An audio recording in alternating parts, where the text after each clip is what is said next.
At 4:57 a.m. last winter, I stood barefoot on the cold tile floor of my apartment kitchen, holding a cup of black coffee in one hand and a spiral notebook in the other. Outside, the city was still asleep, but inside me something was shifting. Not motivation, not inspiration, just a quiet, unwavering decision. I was done living by accident. See, most people think their lives fall apart in big moments, in job losses, in breakups, in meltdowns. But that's not true. Lives unravel slowly, in unguarded mornings and snoozed alarms, in skipped routines, in little lies we tell ourselves like, "I'll start tomorrow." But tomorrow is a coward's favorite hiding place. That morning I made a promise. No more chasing success like it was some far-off destination. I would become the kind of man success had no choice but to follow. That meant building habits that held even when willpower vanished. That meant structure, ruthless, loving structure. And you might not like hearing this, but if you keep letting your feelings vote on your future, you will lose everything you were born to become. So before you get too cozy, like this video, subscribe. But only if this hits you where you live. And while you're at it, drop your city and time zone below. Let me know where in the world you're deciding to evolve from. Now breathe deep. It's time to start. Part 1. Success begins. Where comfort ends, if we're honest, is the most seductive trap ever designed. It lulls you with warm routines, familiar failures, and gentle excuses. It tells you that progress can wait, that you're not ready, that maybe next week you'll feel different. But here's the brutal truth. You won't. Nothing changes until you do. And no change is possible until you willingly choose discomfort over default. I remember once watching an interview with a Navy SEAL who said most men have never actually been tired in their lives. They've just never pushed themselves far enough to find out where tired really begins. That hit me hard, because we've been conditioned to retreat at the first sign of friction. Our culture rewards ease, praises convenience, and demonizes strain, but ease never built anything worth keeping. The first time I decided to create a non-negotiable morning structure, it wasn't pretty. I set my alarm for 5:30 a.m., but I didn't sleep until 2:00. My body begged me to stay down. Every part of me was saying, "Just this once, go easy." But I had read something weeks before that I couldn't unsee. The way you do one thing is the way you do everything. If I gave in that morning, I'd be casting another vote for the same identity I was trying to leave behind. So I got up, half asleep, disoriented, and irritated, but I got up. And let me tell you, success didn't greet me with applause. There was no fanfare, just silence, just me and my word. But that moment wasn't about success. It was about sovereignty.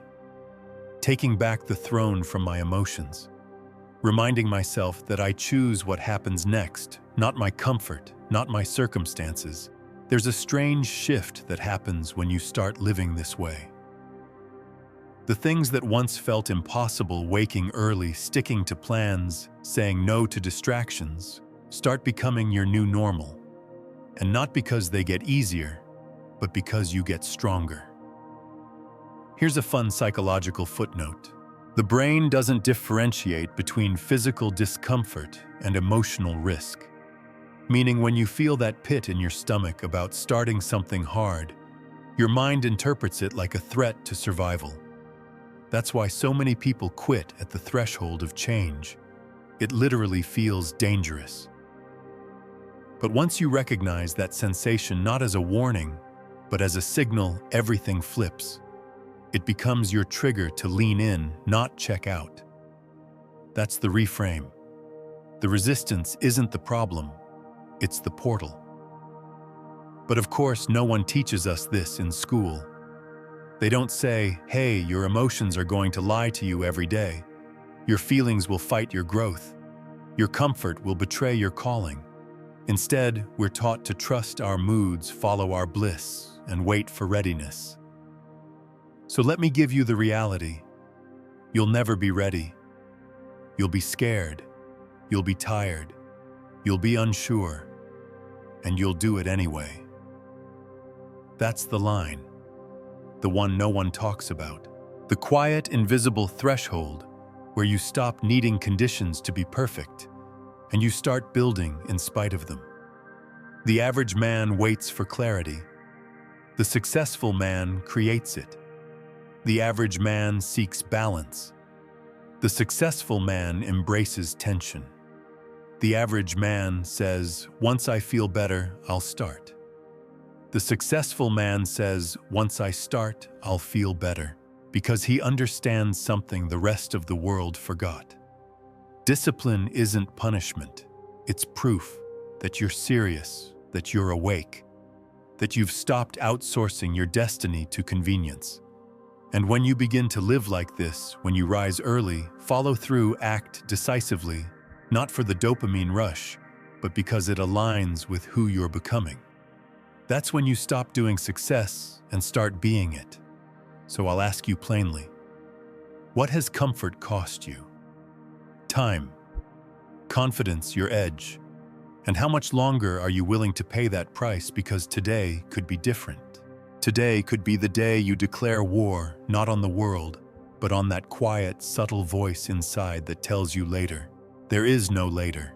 There's just now, just this version of you, just this chance to turn a silent decision into a seismic shift. And it all starts when comfort ends. Part 2. Identity over outcome. Rewiring the root. You ever met someone who says, "I'm trying to lose weight," or "I want to be successful," and they mean it, but nothing changes? That used to be me.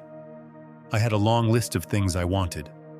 To be productive, to be respected, to be healthy, to be wealthy. But wanting is just the echo of a desire. Becoming is something else entirely. Here's what I realized: I was building habits around goals, not identity. And every time those goals felt far away, my motivation crumbled. Because when your progress is measured only by external results, it's far too easy to abandon ship when the ocean gets rough. So I started asking better questions. Not what do I want to achieve, but who do I want to become? There's a massive psychological distinction between the two. When your habits are tied to outcomes, they're temporary. When they're tied to identity, they become self-sustaining. Let me show you what I mean. If you say, "I want to write a book," you might write for a few days. But if you say, "I am a writer," suddenly writing becomes what you do. It becomes non-negotiable. You're not relying on deadlines. You're living out a role. And every time you sit down and write, even when it's hard, even when it sucks, you're not just completing a task. You're voting for that identity. The science backs this up. A study in behavioral psychology showed that identity-based habits have the highest likelihood of long-term adoption because they tap into our deepest motivators, our self-image. Humans have a powerful need for internal consistency. We act in ways that confirm who we believe we are. So when you change how you see yourself, your actions follow. But that change doesn't happen by accident. It takes deliberate design. Let's talk about the mechanics of that. You start by creating a future identity statement. For me, one of mine was, "I am a man of discipline and follow-through." I didn't feel like that at first. In fact, it felt a little fake, but I repeated it daily, not as a wish, but as a command. And then came the proof. Every time I made my bed, every time I honored my workout, every time I did the work without applause, that identity got reinforced. Not instantly, not dramatically, but gradually and undeniably. And eventually something subtle but massive changed. It no longer felt like effort. It felt like me. Here's a strange but important fact. Your brain doesn't need you to be perfect. It just needs a consistent pattern. A few key repetitions done deliberately with emotional weight behind them, and it begins to build new associations. That's why the most dangerous lie you can believe is, "I'm just not that kind of person."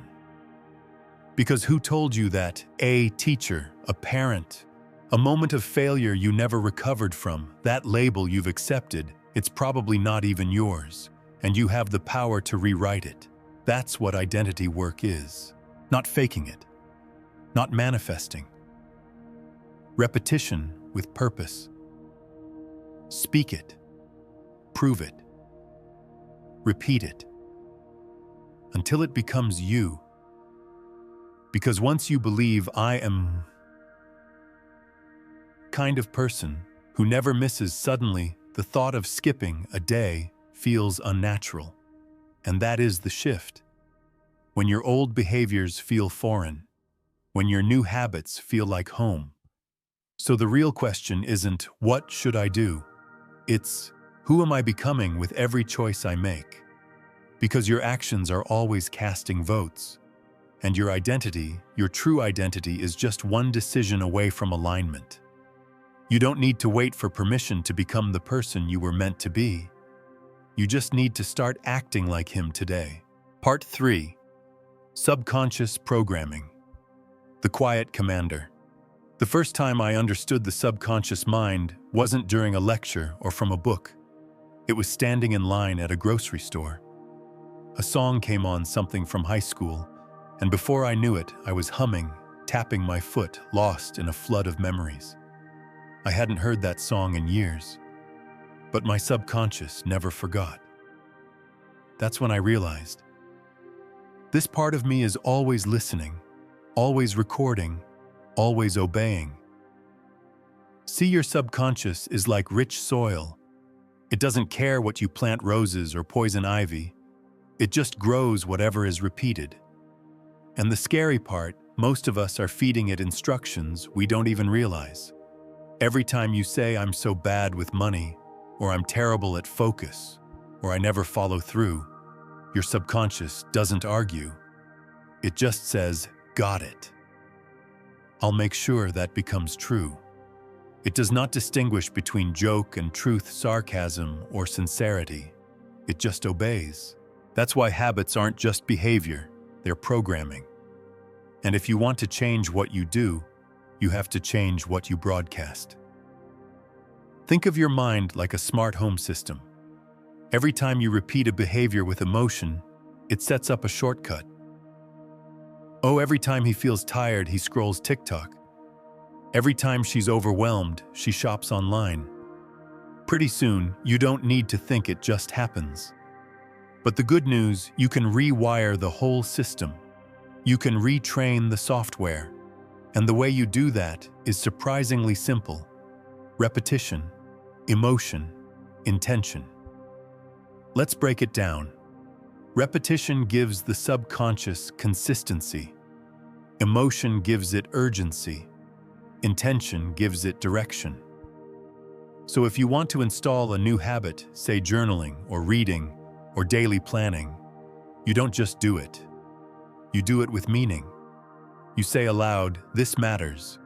This reflects who I am becoming." You add emotion to the act. And here's the weird twist. The more you emotionally celebrate a habit, even a tiny one, the faster it embeds. When you finish a 10-minute walk and say, "Hell yes, I showed up again," your subconscious flags that. It says, "This is important to us. Let's automate it." This is exactly why bad habits are so hard to kill, because they've been repeated often in emotional states over and over. It's not about willpower, it's about rewiring. That's also why you feel so resistant to change. Your subconscious isn't your enemy, but it is extremely loyal. If for years it's been protecting you through avoidance or distraction, it sees new habits as a threat. It thinks it's helping you by pushing back. But your job now, retrain it. Start speaking like the person you're becoming. Walk like him. decide like him. Not because you're pretending, but because you're preloading new instructions. And eventually your subconscious will stop fighting you. It'll start following you. That's how you go from habits that feel forced to habits that feel natural. You've moved them out of the conscious level, where effort lives, into the subconscious, where automation lives. Let me put it like this. If your conscious mind is the captain, your subconscious is the engine room. It controls the levers, the gears, the real power. And it's not asking what you wish would happen. It's just following what you've shown it over and over again. So what are you showing it? Because if you're serious about becoming unshakable, this is the battlefield. Not your goals, not your calendar, your mind, and this quiet commander. It's ready to take new orders. All it needs is you. Part 4. The discipline system. Standards, not feelings. A few months back, I walked into a coffee shop and overheard two people debating what drives real success. One swore by motivation. The other championed inspiration. I didn't say anything, but I smiled. Because I knew they were both wrong. See, motivation is a spark. Inspiration is a breeze. But discipline, that's the engine. It doesn't care how you feel. It just drives. If you're still relying on feelings to fuel your habits, I've got news. You're building on sand. Feelings are fickle. They swing with weather, mood, hormones, sleep. You might feel like showing up today and totally feel like vanishing tomorrow. That's why high performers don't rely on emotion. They rely on standards. Let me paint the contrast. The average man says, I didn't plan because I wasn't in the mood. The disciplined man says, I plan every night regardless of mood. The average man negotiates with himself. The disciplined man executes the contract. See the difference? Discipline is not about force. It's about freedom. It's the system that removes choice from the equation, not to trap you, but to liberate your bandwidth. Because when you don't have to decide, should I or shouldn't I, every single day, you free your energy for higher work. This hit me hard when I read about Olympic athletes. Their lives are structured down to the minute, not because they're robots, but because they know their vision is too important to leave in the hands of how I feel today. So I began doing the same. Every night I plan tomorrow, not with a vague to-do list, but with clear time blocks, set priorities, and built-in recovery. I don't wait to see how the morning feels. I wake up, and the blueprint's already there. And let me tell you, it changed everything. No more starting slow. No more reacting. Just flow. Because discipline doesn't just eliminate chaos, it invites momentum. Here's the psychological bonus. Every time you follow a standard, you set your self-trust goes up. And self-trust is the foundation of real confidence. It's not about feeling good about yourself. It's about knowing I do what I say, even when it's hard. And that's the kind of internal stability the world can't shake. Let's get practical. What does a discipline system look like? It starts with 3 anchors. Non-negotiables. These are habits that happen daily, rain or shine. Not if you feel like it. You decided, and that's enough. Examples. Morning planning. 1 focused work block, 10 minutes of reading. Trigger rituals, small actions that signal it's time to shift modes, like lighting a candle before deep work, or playing a specific song when you begin your workout. These rituals wire your brain for action. End caps. How you close your day matters. Write what worked. Log your wins.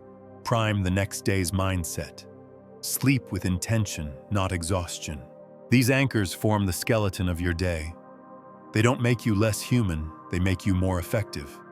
And if it sounds extreme, good. Because ordinary behavior creates ordinary lives. One odd side effect I've noticed: the more structure I've added, the more creative I've become. Sounds backward, but it's not. Chaos drains you. Boundaries protect your spark. In fact, studies on willpower show that decision fatigue is real. The more choices you face in a day, the more likely you are to make poor ones. That's why Steve Jobs wore the same outfit every day. Not because he lacked style, but because he refused to waste energy on low-impact decisions. And you should too. Discipline isn't cold, it's kind. It says, I care enough about my future to remove friction. It says, I don't need to feel it, I need to honor it. And once that mindset locks in, your identity shifts. You go from the guy who tries to the man who executes, from reacting to leading, from optional to inevitable. Because success doesn't respond to moods, it responds to structure. Part 5. Designing environments that win for you. A few years ago, I visited a friend who had just renovated his apartment. It was stunning, minimalist, peaceful sunlight pouring in. But what struck me most wasn't the aesthetic. It was how intentional everything felt. Books on the desk, yoga mat by the window, filtered water on the table. I asked him if the setup was just for show. He laughed and said, "Nope, it's all triggers. My space makes me do what I say I want to do." That line never left me. Because here's a truth most people miss. Your environment is either shaping you or sabotaging you, and most of the time it's happening without you even noticing. We love to talk about self-discipline as if it happens in a vacuum. But the science says otherwise. Environmental cues are among the strongest predictors of behavior. If your phone is on your desk, you'll reach for it. If junk food is in your line of sight, you'll crave it. If your workspace is cluttered, so is your mind. Here's the kicker. Your brain craves ease. It's not lazy, it's efficient. It always takes the path of least resistance. So the real game, make the right choice, the easiest one. That's where environment design becomes a superpower. Let me show you how it works. Start with elimination, not discipline design. If you want to stop checking social media every 10 minutes, don't just resist it, remove it. Log out. Delete the app. Put your phone in another room. Make distraction inconvenient. Want to read more? Place a book on your pillow in the morning. By bedtime, it's waiting. Want to hydrate better? Keep a water bottle within arm's reach everywhere you sit. These aren't life hacks. These are environmental blueprints. Because willpower is limited. But environment, that's 24/7 reinforcement. And if you've ever wondered why habits don't stick, this is usually the missing piece. People try to brute force change in environments built for failure. Let me be clear. If you spend your time in a space that's loud, cluttered, draining, or worse, surrounded by people who don't support your goals, you're climbing uphill with a boulder on your back. So look around. What's within 10 feet of you right now? Every item is either a cue for greatness or a nudge toward distraction. Your room, your kitchen, your phone, your calendar. They all speak. The question is, what are they saying now? Beyond physical space, there's your social environment, and this one hits deeper. Are you surrounded by people who normalize delay, who laugh at discipline, who roll their eyes when you say you're building something? That energy will infect you. But when you're around people who expect you to rise, who hold you to your word, who celebrate your rituals, suddenly excellence doesn't feel extreme, it feels expected. You don't need to cut everyone off, but you do need to curate influence. Choose your inputs. Follow people who stretch you. Watch content that sharpens you. Guard your group chats like your future depends on it, because it does. And here's a weird truth I've learned the hard way. Your environment doesn't just reflect your standards, it creates them. When I began keeping a pristine workspace, I noticed I wrote more clearly. When I organized my kitchen for performance, I ate cleaner. When I curated my digital world, no mindless scrolling, no late-night chaos. I slept better and thought deeper. So ask yourself, what do I want to become automatic in my life? And how can I make that behavior obvious, easy, and satisfying? That's the formula. You're not lazy. You're just swimming upstream in an environment built for a lesser version of you. Rebuild the stream, because when your space supports your goals, success stops being a daily grind. It becomes a natural flow. And the best part, you don't have to fight anymore. You've already won before the day even starts. Part 6. Law of congruence. Aligning behavior with belief.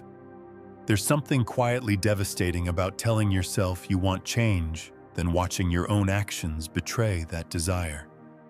I've been there, more times than I'd like to admit. I'd write goals on whiteboards, read high-performance books, even visualize a better future. But at the end of the day, I'd still eat like crap, skip my routines, and let Netflix win. Over and over. Until one night, staring at my reflection in a bathroom mirror, I asked the real question.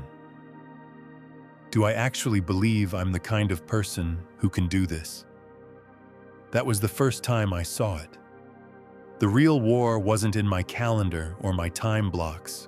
It was between my behavior and my self-image. This is what psychologists call the law of congruence. Your mind works relentlessly to keep your actions aligned with your identity. It doesn't care what you say you want. It only cares what you believe you are.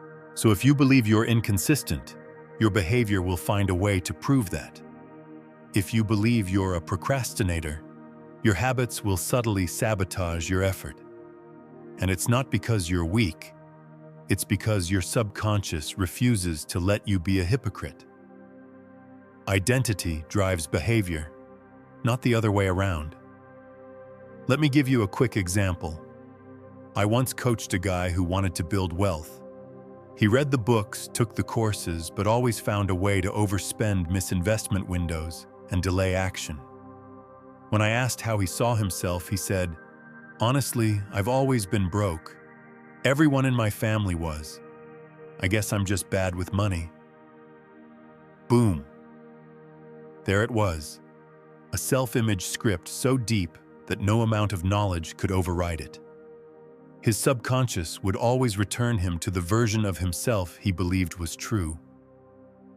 So what do? You shift the image first. And not with affirmations alone, but with evidence. Because beliefs don't change with hope. They change with proof. It starts with small wins that contradict the old story. You don't just say, "I'm disciplined."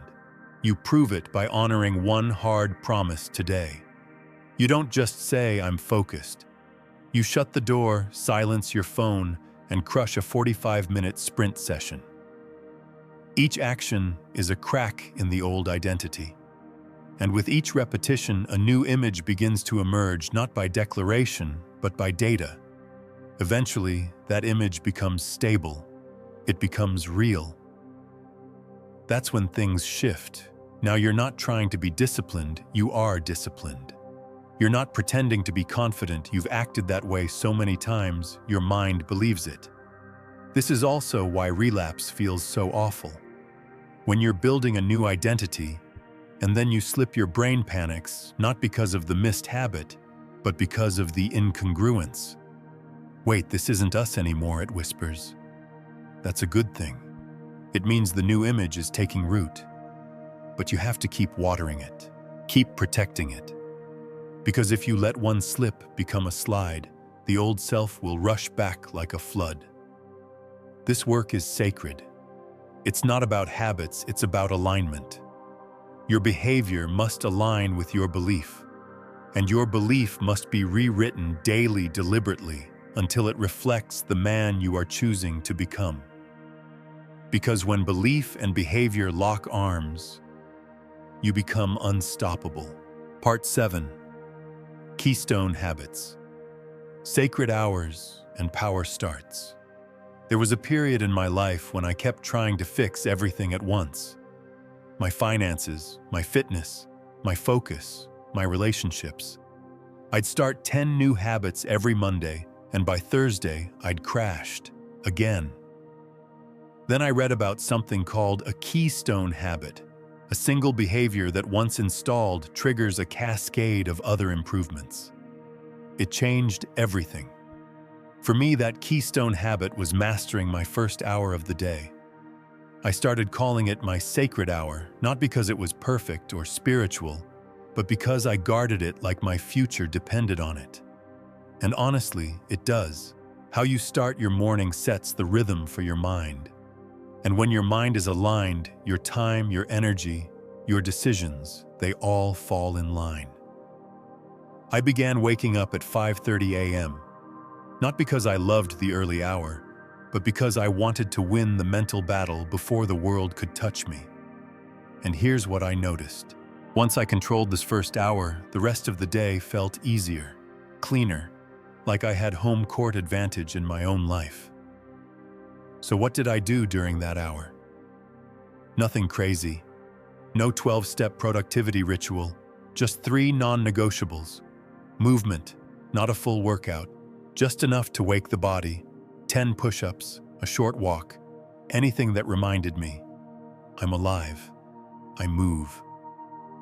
Reflection, journaling, planning or simply breathing in silence, getting ahead of my thoughts instead of being ruled by them.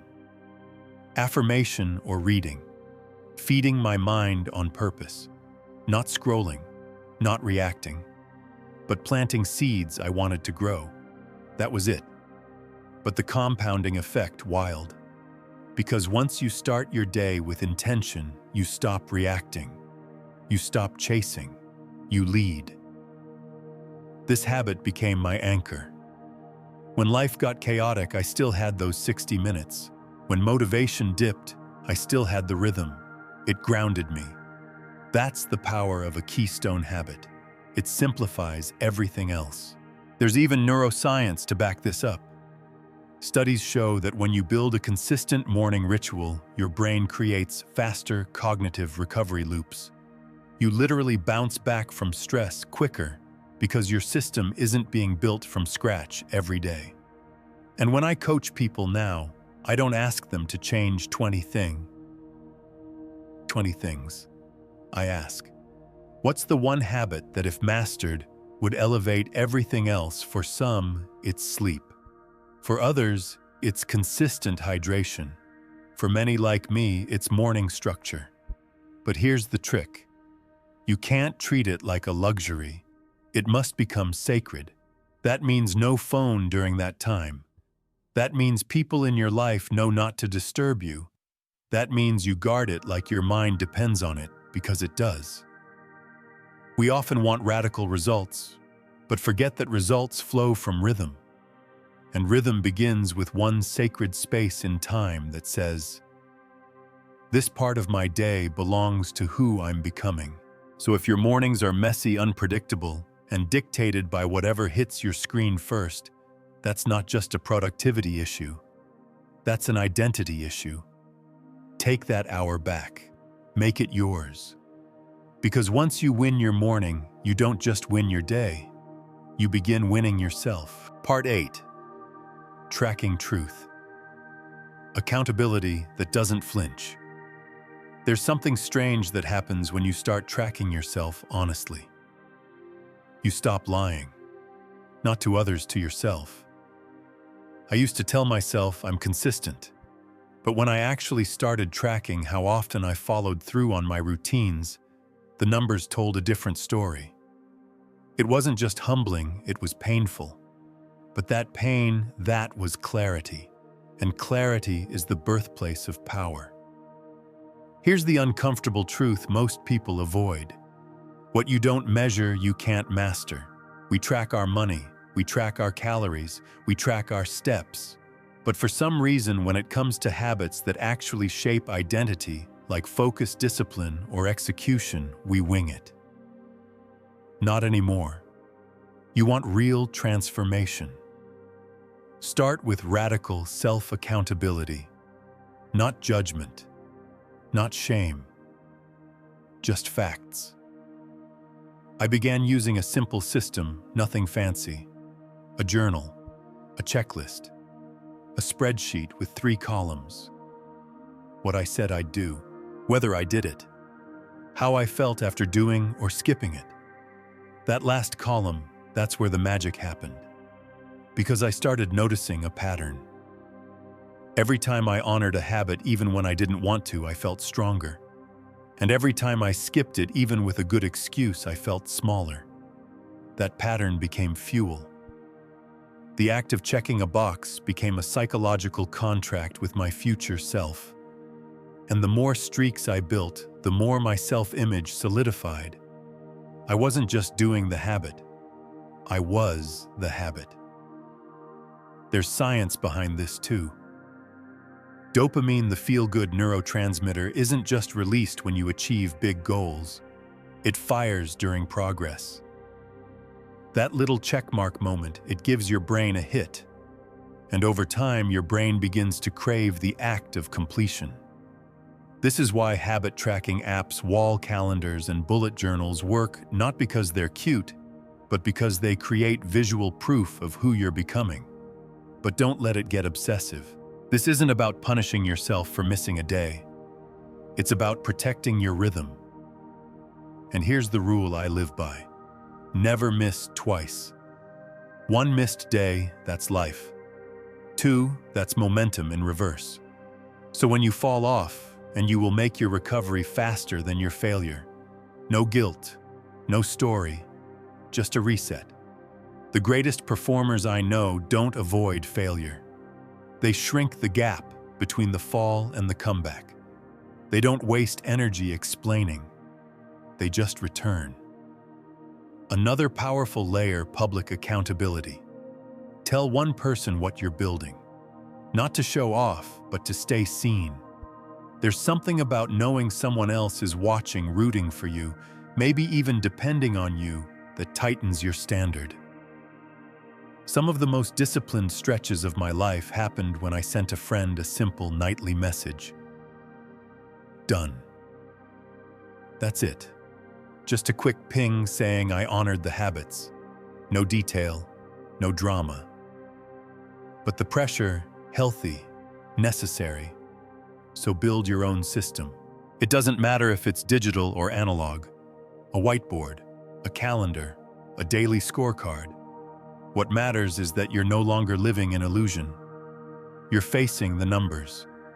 Because in a world full of talkers, metrics are sacred. And when your truth is tracked, your growth is inevitable. Part 9. The threshold of pain. Why most quit too early. There's a moment. Always. It doesn't matter what habit you're trying to build or how motivated you are. There's always that threshold, the one where your mind starts whispering. Maybe not today, and most people, that's where they quit. But here's what no one tells you. That exact moment is the birthplace of transformation. It's not in the beginning when it's exciting, not in the middle when it's routine. It's right there at the collision point between your old identity and the new one trying to emerge. Psychologists call this the identity dissonance zone. Your brain is trying to maintain congruence with your past self while your actions are pulling you towards someone new. It feels like internal chaos, and it is. For me, that moment used to show up around day 10 of any new routine. That's when the novelty wore off. The excuses got clever. The bed felt warmer. The "just this once" voice got louder. I used to listen, every time, until one day I didn't. Instead, I leaned in not with anger, but with curiosity. I asked, what exactly am I afraid of losing right now? And the answer was surprising. Comfort, not success, not safety. Just the temporary relief of not trying so hard. That was the day I realized. The threshold isn't a wall, it's a door. And the key to that door is repetition through resistance. See, most people think resistance is a sign to stop. It's not. It's a sign you're getting close to rewiring. Your brain is fighting because it senses real change. Old patterns don't die quietly. They scream. But if you push through just once, something rewires. You become the kind of person who finishes, who shows up even when it hurts. And the next time that resistance rises, it's quieter. That's how progress works. Not in fireworks, but in friction. Let me give you a strange fact. Elite military training programs deliberately create thresholds of pain not to break soldiers, but to build identity. They know that on the other side of mental resistance is not just performance. It's pride. The kind of pride you can only earn. And you don't need boot camp to access that. You need one moment, this moment, where you say, "I'm not quitting this time." Because every threshold crossed becomes easier the next time.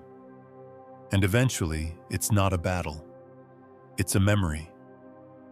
That moment where you wanted to quit, you didn't. That's how habits go from fragile routines to part of your DNA. You crossed the line and came back stronger. And once that happens, quitting stops being your reflex. It becomes your old story. So the next time you're staring at that threshold, the skipped workout, the undone task, the snoozed alarm, remember this. It's not just a decision, it's an identity fork. One road leads back to who you were. The other leads forward to the version of you who does hard things, not perfectly, but repeatedly. And that man, he's already in you. You just need to cross one more line. Part 10. From habits to identity. Making success automatic. There comes a moment quiet, almost forgettable, when you realize something subtle but extraordinary. The things you once had to fight for now happen without friction. You wake up early, not because of discipline, but because it feels wrong not to. You plan your day not out of pressure, but because it's how you breathe now. You say no to distractions not because you're forcing it, but because they just don't fit anymore. That's when you know. Your habits have become your identity. This is the final shift, the one few people talk about. Because most personal development advice stops at just start. But starting isn't the goal. Integration is. You're not trying to do success. You're trying to become the kind of person success gravitates toward. And that only happens when your actions and your values are inseparable. Let me explain. If your habits are tied to temporary goals, weight loss, making 6 figures, hitting inbox 0, they will eventually fade. Because goals once achieved remove the tension. And without tension, most people drift. But if your habits are tied to values, integrity, mastery, peace, growth, then they remain even when life gets messy. Let me show you what that looks like. If you value clarity, you plan every day because chaos makes you feel off-center. If you value excellence, you don't skip the gym because mediocrity feels like betrayal. If you value honor, you keep your word, especially when no one's watching. That's identity-level behavior. And once your habits are rooted there, they become unshakable. You don't need hype. You don't need external rewards. You move from pressure to principle. This is what high performers feel that others can't explain. They're not motivated, they're aligned. Their daily actions are simply reflections of who they already believe they are. And you've been walking that path. All the micro decisions, all the returns after missed days, all the silent votes you've cast for your future self. They've been stacking. And here's where it gets real. This doesn't end. There's no final boss, no graduation ceremony, because success habits aren't something you master and move on from. They're something you maintain, you guard them, you refine them, you upgrade them. Because the moment you stop feeding your identity, The past version of you will start calling back. So stay sharp. Keep curating your environment. Keep reaffirming your belief. Keep reviewing your rhythms. Because that's how success stays automatic, not just for a season, but for a lifetime. And now, as we wrap this journey, I want to leave you with something soft. Not a battle cry, not a fire-up message, just a whisper of truth. You're not just capable of greatness, you're wired for it. All you need is to keep showing up like the man who already holds it. And soon, success won't feel like effort.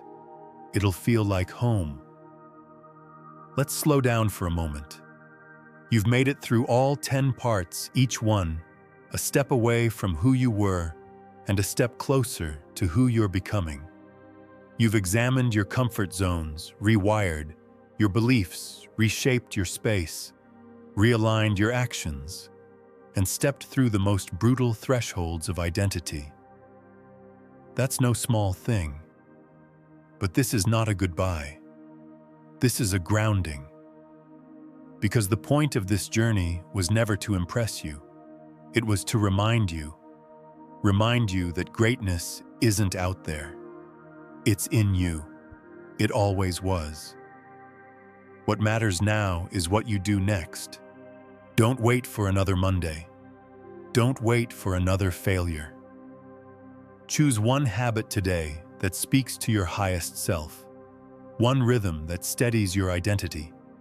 One vote for your future that you cast not for applause but for alignment. Because the man who makes his habits sacred never has to chase success again. He carries it. Not in his voice, not in his achievements, but in the quiet, steady rhythm of how he lives. So take one breath, one step, and keep building, softly, steadily, unshakably.